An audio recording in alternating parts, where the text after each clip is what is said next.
Something told me it was over when I saw you and her walking. Have you ever taken an ice bath or a cold shower? It's a shame you can't answer me because this is a podcast. I don't know what your answer is, but if it's not yes now, it might be yes by the time I get to the end of my little rant here. So, talking all about cold exposure today, and I believe today is day 930, somewhere around there, somewhere around 930 days in a row of ice bath every day. And what I will not do is let taking an ice bath every day ruin some sort of really cool opportunity to travel or go somewhere important that doesn't have an ice bath set up for me.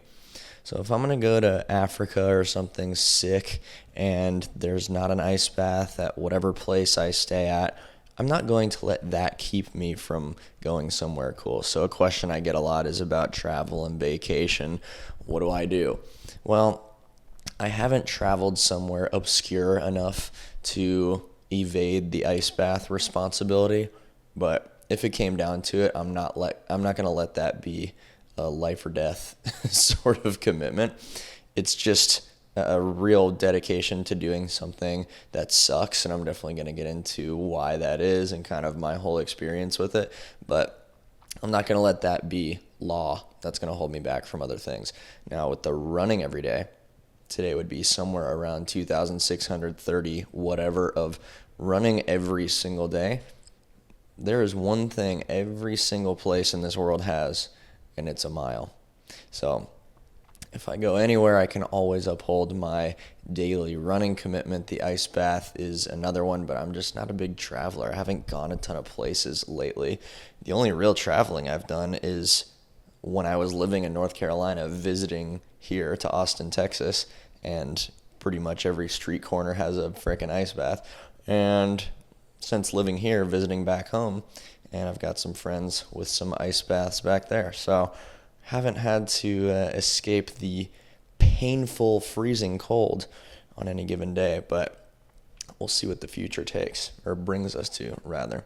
So the start to this whole cold exposure thing, I started watching Wim Hof, and if you don't know Wim Hof, he's this some sort of Scandinavian dude, I'm pretty sure, that is super well known for his cold exposure practices, cold showers, ice baths, etc., and his breathwork techniques. So he, I'm pretty sure, has climbed Mount Everest in shorts. He holds a bunch of world records. I believe for his 60th birthday, he did a 60-minute ice bath. So this guy is kind of the real deal face of ice baths and all of this fun cold stuff. His story, I think, is that his wife committed suicide, I believe, and the only emotional relief he could find is when he was in cold water. And so there's this whole really cool backstory to him. So my intro to all of this stuff was through his content and story, like most people that do the ice bath stuff. This kind of started for me an interest in just the cold shower at first.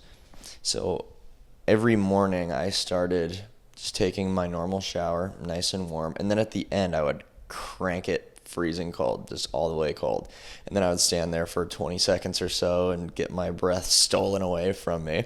And I started doing this every single day because I would do that, and then 30 seconds later I would feel insane.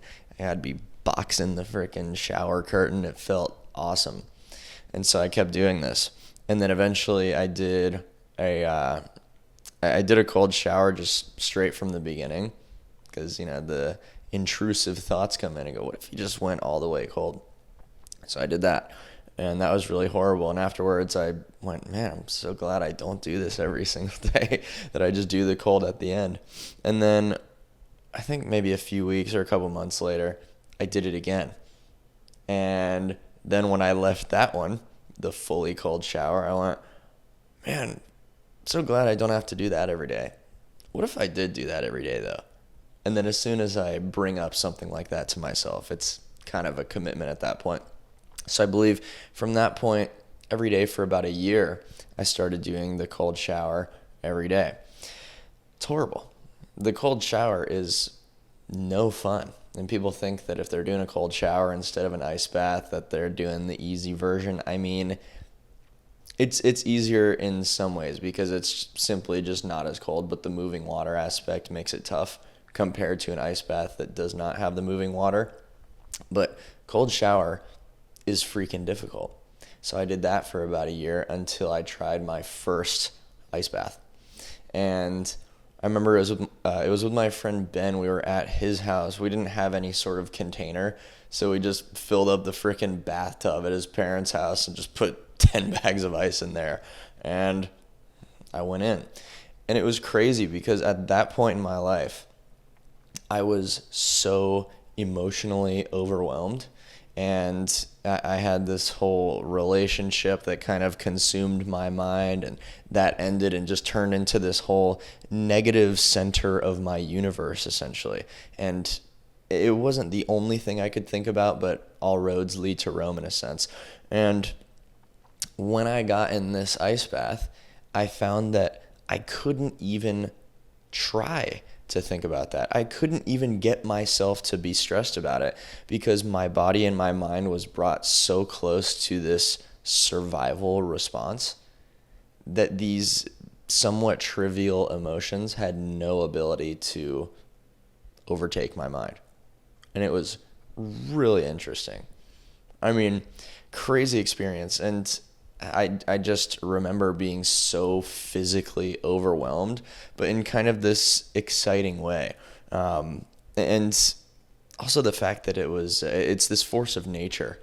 You know what I mean? The cold is just a part of our world. It's a part of our atmosphere. Cold water. That's what our freaking world consists of. And so, I don't know, there's kind of this natural tie to it that I thought was really, really cool as well. I think before I got in there, I was doing some breath work stuff and just really built it into this thing. And I think there was a lot of meaning behind it. But again, my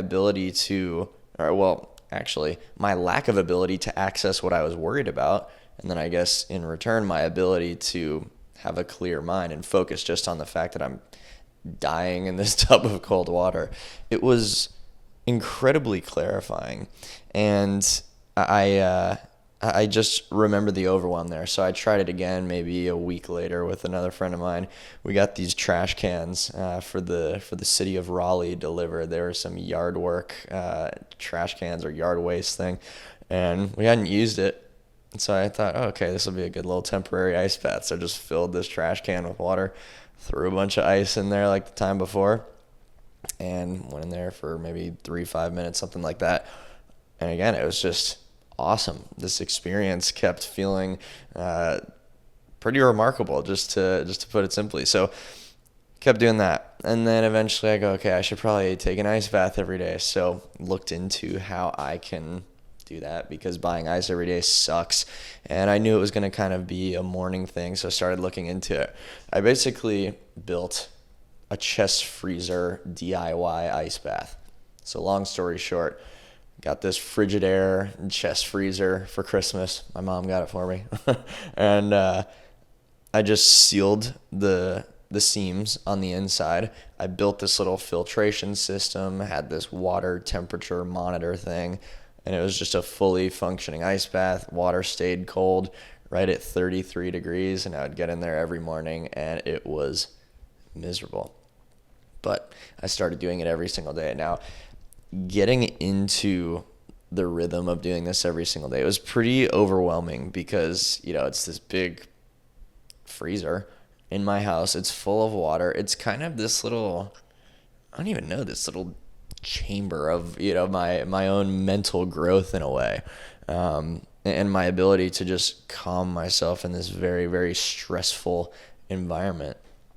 And so I would have freaking nightmares for 2 months about when I first started doing this. And it was so crazy because I would just have these dreams where the water was overflowing and spilling into the living room. And then I would wake up and I would actually get in the water and I would sit in this thing every day for 3 minutes and just freeze. And I'm by myself and it's dark outside. And the amount of micro, I guess you could say little micro mind experiments that I have done over the past 900 something days, especially in this ice bath responsibility, is crazy.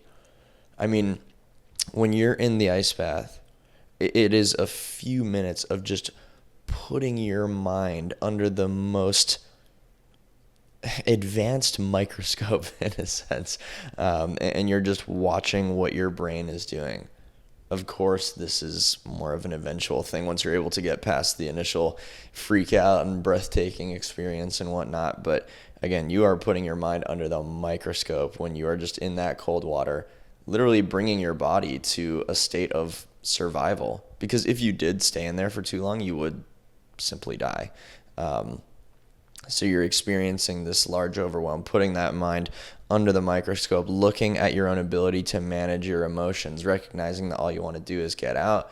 You feel the water move a little bit, and then you tense up, and then you have to rework to kind of let go of that and restart this process of being relaxed and submitting to the cold water and giving into it. And then you feel your body tense up again, and you have to keep fighting that, right? It's a fight to submit. It's a fight to relax. It's a very, very strange thing. But again, you're watching this happen in your mind. And it's a ridiculously powerful thing to do, to exercise, to practice on a daily basis. I can't even fully explain the extent to which my mind has kind of expanded, and I've grown from doing this thing every day. And mind you, I freaking hate it. So the difference between the person that would try an ice bath and kind of dip their foot in there and feel how cold it is and then just run away and kind of put up this emotional wall against doing it and say, no, I'm never trying that again, versus the kind of person that would dip their foot in and realize the overwhelm and then think, I feel like I have to learn how to manage this. I feel like I need to be able to overcome that stimulus. It's probably the biggest difference ever. I mean, those two kinds of people could not be more different. Because the person that kind of dips their foot in and runs away emotionally, they feel the discomfort and they immediately retreat and say, I can't do it. And they choose kind of this weak stance against the thing. And then their whole mission is going to be, okay, let me make sure that I avoid the responsibility to get into cold water in this case and do all of the convincing in my mind to make sure that it's not even a thought. I'm just going to do the mental gymnastics and think, oh, well, that's just not a me thing. Other people that do that, they get the benefits or they're more adapted to the cold, but I'm just not the cold kind of person. You hear people say shit like this all the time with other stuff. And then you have the person that wants to figure out why it's so overwhelming and actually overcome that thing. Simplest way to put it, it's the fight or flight. The fight person wants to figure it out. They want to say, this thing overwhelms me so much. Why is that? This seems like a problem. I need to be able to build the mental resilience that can combat this crazy stimulus of the cold. And the other person, the flight person, they just want to fly away. They don't want to deal with it. They want to just do all of the work to convince themselves that they don't need to overcome this thing. Now, listen, modern day, you don't have to do freaking anything. You don't have to survive. You don't have to get into an ice bath. You don't have to exercise. It's not a real responsibility now, I guess. But if you think you are getting away with it to never actually feel what it is to be a human being, and you never ever simulate kind of that physical survival, the overwhelm, and the responsibility to manage your own mind, you're kidding yourself big time. I can sit here and say that with confidence because as somebody who's, kind of tried to find the way out with plenty of things in my life, And the only place I've ever fully concluded is that now there's no way around. The only way out is through. You can't do it. You can't find the workaround. You can't find the magic bullet. You can't do any of that stuff. So if you feel something that is overwhelming to that extent, and in the back of your mind there's a little thing going, dang, but somebody can handle this. Why can't I? Well, that's kind of the call to probably work to overcome that thing. So sometimes in life, the stimulus or the thing that is giving you the overwhelm is immovable. Sometimes there's nothing you can do about the thing that is causing you stress. And if you really look into your daily life, maybe it's with work or school or relationship, you know that plenty of things outside of your control are going to happen. Now, you have a decision to make in how you respond to those things. But there's two ways to kind of respond here. It is a response, which is well thought out, it is managed, or there's a reaction, which is just an autopilot, whatever the hell my emotions are going to do, boom, that's where I'm going to go, that's how I'm going to feel, and I'm going to act based on that. So response versus reaction, response would be much better. So if the stimulus, if the thing causing you overwhelm is immovable, what can you do within yourself? This is the skill of the ice bath or the cold shower. Because when you feel the cold water on you, there's not a damn thing you can do to make it warm. Now, in this modern day society, of course, you can turn the water hot. But what if you couldn't?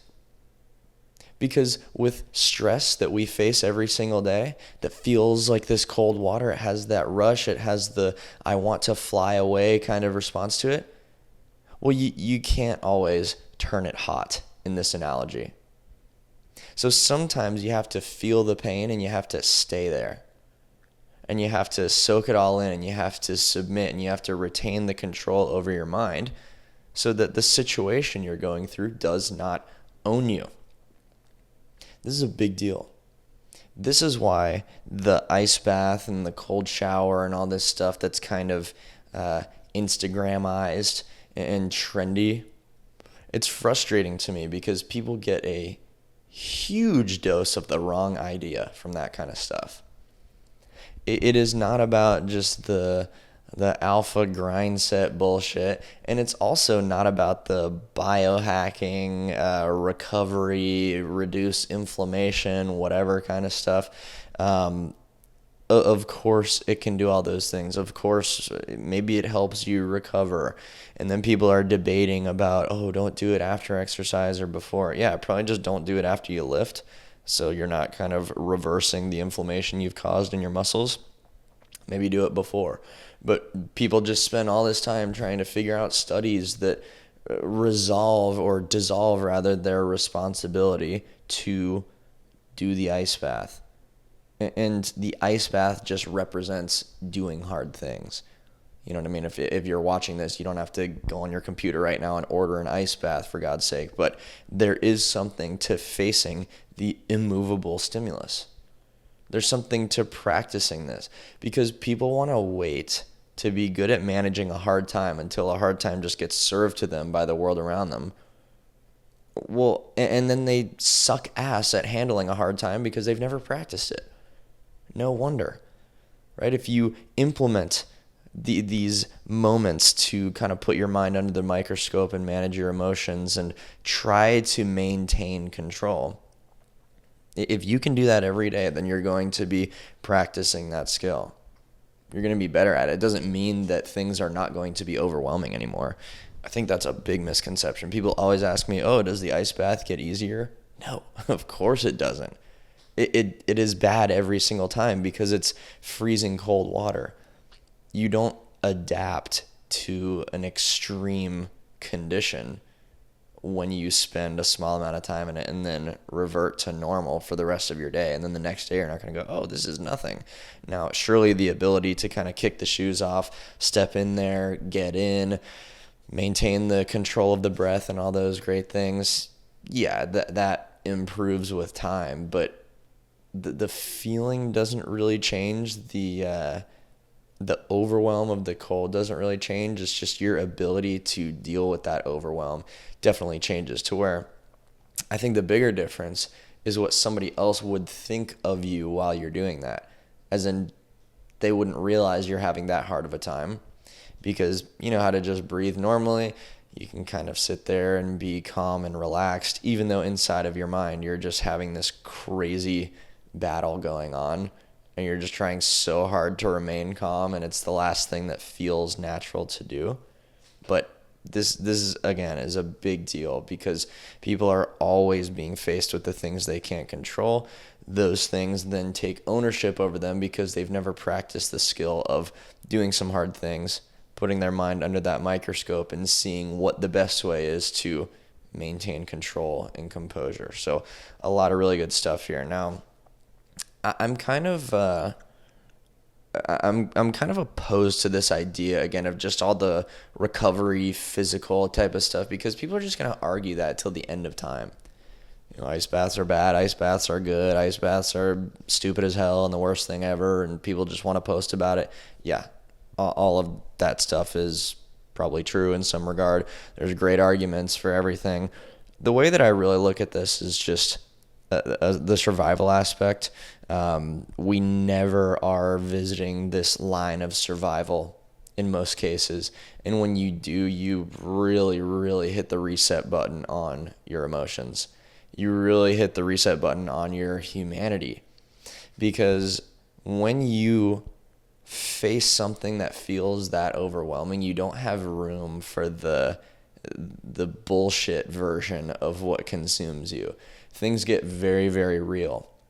My favorite thing is to see someone who's super sarcastic get in the ice bath and just watch that disappear immediately, because they're so overwhelmed. It just brings it to the bare bones of who they are.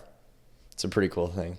It's funny to watch those kinds of people get in there. It's funny to watch any new person try it out, because in modern life, we barely ever face something that is that overwhelming. I would say most people maybe never do. But this humanity concept, this is a really big one to me, because I think the fact that we have found true survival, just straight up, we don't have to do anything to live anymore, which was the biggest thing humanity has been combating forever, is how do we just stay alive and make it to the next day. We've straight up figured that out for the most part. I mean, the fact that you can live maybe 70, 80 years sitting on your ass is crazy to me. But we've found a way out, and I don't know if that's even a good thing, because it's just created a world of problems. So now we have this emotional survival problem that we have to overcome. So we're damn near in the stone ages of the emotional survival, which I think if you look at any pocket of our society, you can definitely tell that that's the case. But in real survival times, real humanity consisted of something very specific, which is a hard time that you can never get out of. The kind of responsibility that will never go away. So as people, as modern day folks, we have this tendency to want to work so that we can stop working. Want to make money so that we can not need to make money. We want to do a thing for long enough so then we can get rid of that responsibility and then just float along. And I think that this whole concept is perverted, actually. In regards to what humanity is actually supposed to be like, this is completely wrong. It's so backwards. You don't do work and pile it up and then you just work from that stack, or you pull from that stack of work that you've done. Life is not that way. So as a real natural human being, my understanding is that every day consisted of exercise, because you had to go find food. Every day consisted of this feeling of huge responsibility of I need to do what it takes to make it to the next day. My work from yesterday is not going to carry me through this 24 hours because it carried me through that 24 hours.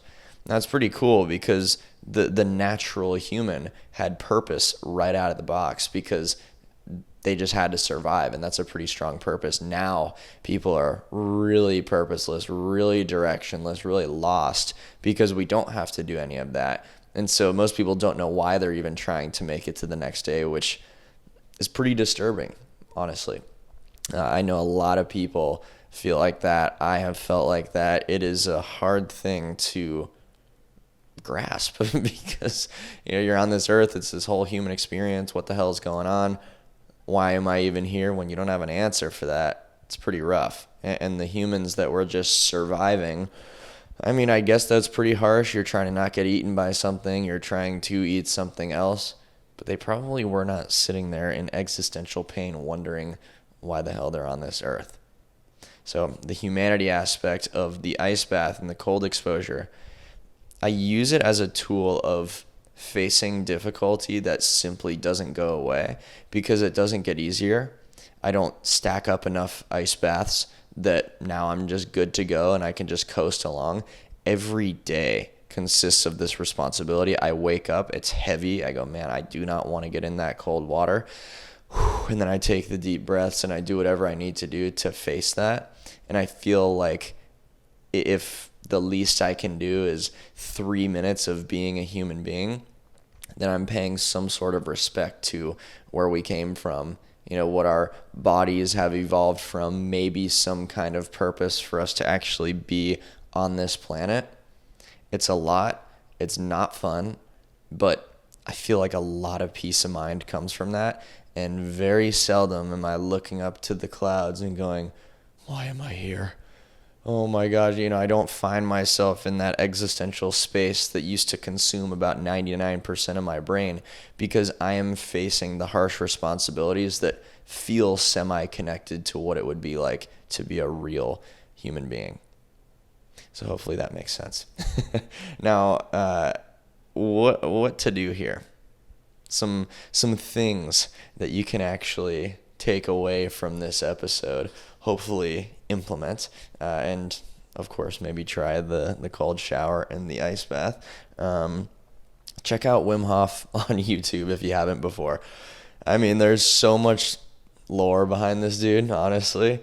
The story is really powerful. I think if you just watch some of the videos of him doing breath work and all these freaking ice bath retreats and shit, you'd go, whoa, this is pretty crazy. I think a lot of people go kind of woo-woo town with this sort of stuff. I like to take bits and pieces from certain people and certain practices, but I don't like to dive too far into it because then, ice baths and breath work are the solution to everything. And that's definitely bullshit. No one thing is the solution to everything. So if you're kind of, what's the word I'm looking for? If you're susceptible to joining a cult, maybe don't dive too far into that content because you might get snatched up by the idea of one thing being your savior practice that's going to solve all your problems. This is definitely not that. It's a tool. Honestly, it's a tool. It's a responsibility. It's a thing that you can implement to uphold all of these values and these ideas that I've talked about up to this point. And it's very powerful, but it is not the solution to your life. So I promise you that. Try cold showers. This is simple, but if you haven't done it before, take your normal warm shower, and then at the end, like I said I did, rip it cold and see what happens. I mean, honestly, it's not going to hurt you, but see what happens. Watch your breath get stolen away. Watch all of your composure go flying out the window, and then go, whoa, what the hell? What's with these people that can take the cold shower and it looks like they're just fine? What's going on there? And literally wonder that, and literally try and figure it out. And for sure, if you're new to this, you're going to fall into that mindset of, surely for them it's pretty easy. I don't know what's wrong with me. Let me stop you right there. Stop. Yeah, that is not true. I don't care who you're looking at. I don't care what video you're watching. I don't care how stoic somebody looks. They are having a bad time. It is hard for them. There is no question in my mind that that is hard for them. Now, you could watch some freaking Nordic Viking, whatever the hell, get into the circle in the frozen lake, or the circle of ice in the frozen lake, and get in there and look just fine. Don't care. They're having a bad time. Nobody is immune to the cold. Please know that. Do not try to convince yourself that you're not cut out for it. Everyone feels like you. Whether they have the outward response or not, everyone feels like you. So try the cold showers. Now, a really good thing to pair with the cold showers and the ice baths would be the breath work side of things. So your breath is essentially kind of the control center to your nervous system when it comes to these things, because it's kind of the only thing that you can do. You can try and think happy thoughts and all that good stuff, but physically speaking, taking control of your breathing pattern and really making sure that that is where you want it to be. Not that you'll know where you want it to be right away, but utilizing the breath can kind of direct your mind and body in a couple different ways. So something I do is kind of this override sort of experience where I'm really cold and it makes you want to tense up so bad, but I'll breathe in and then just fully let go and try and relax my body at the same time so that I'm not fighting it, because fighting it isn't really going to do anything. It'll probably make it worse. So,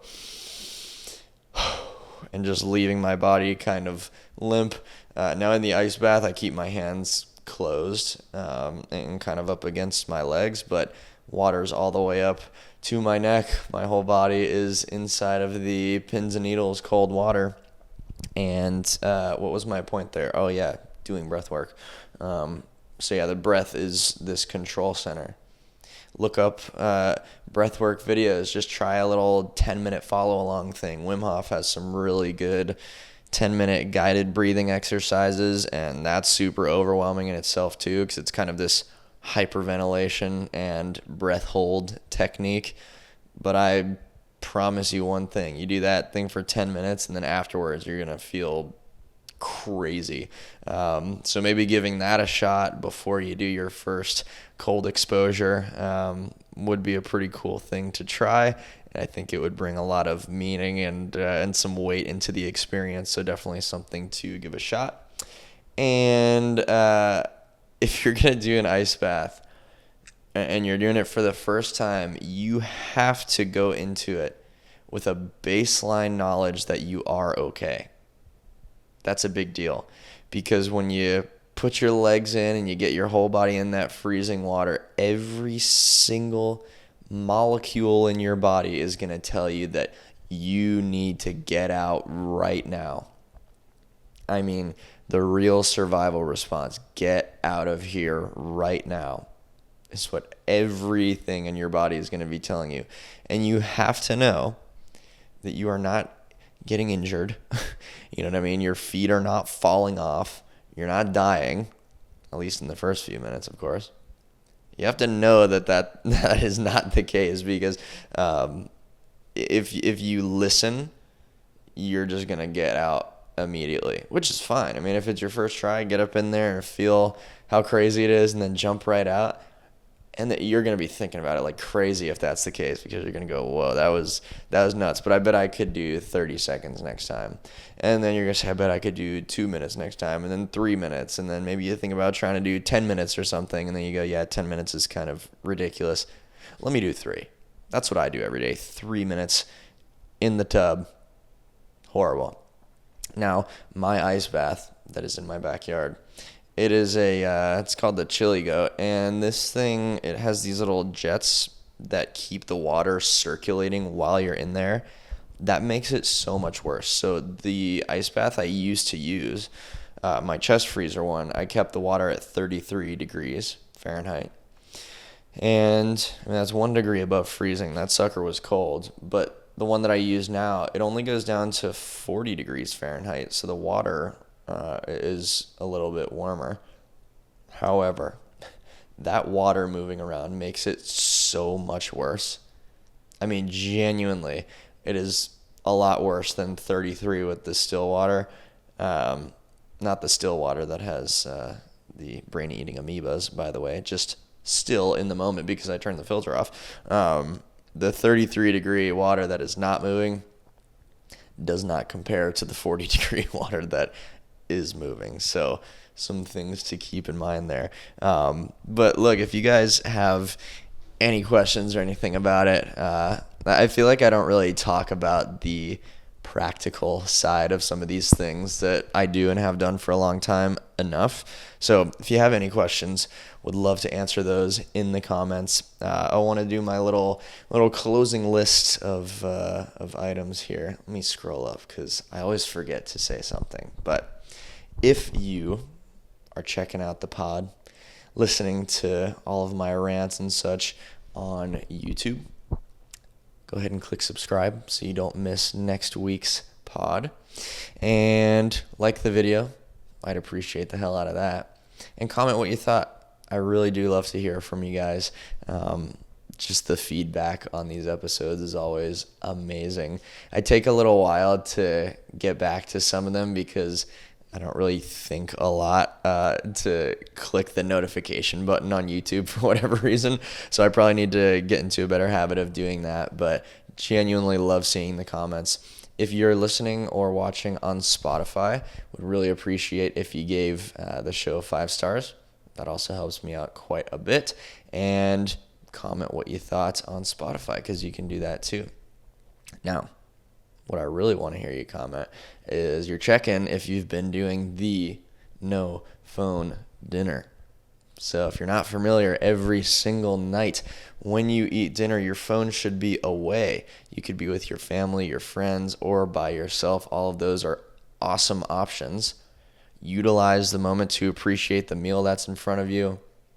Turn off the phone, the computer, the TV. Become a real human being. Embrace the quietness. Demystify the quietness. Don't allow it to stress you out. Exist in the present moment.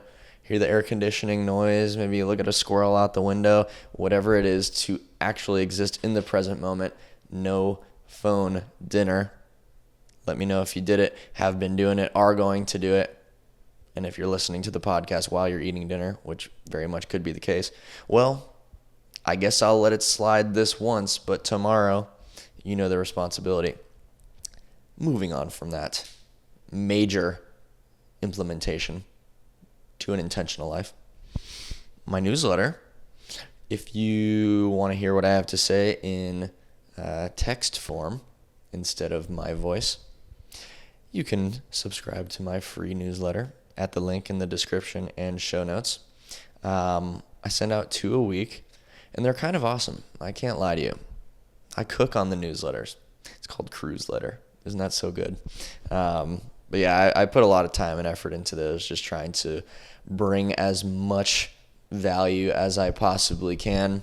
Talking a lot about mental health stuff, lifestyle stuff, relationships, everything that I bring to the podcast and my content in general, but in a form that you could screenshot, send to your friends, make it your screensaver, refer back to, copy the text, post quotes, whatever you want to do. That's where you can do it. So, link in the description and show notes. You can subscribe to that for free. Now, is that all there is?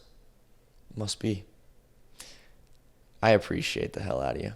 If you stuck around, if you listened to what I had to say. Again, any questions you got, definitely let me know. Subscribe and do all the good stuff. I'll see you guys in the next one. Hope you have an awesome day. Peace out. Baby, lock them doors and turn the lights down low. Put some music on that's soft and slow. Baby, we ain't got no place to go home. I hope you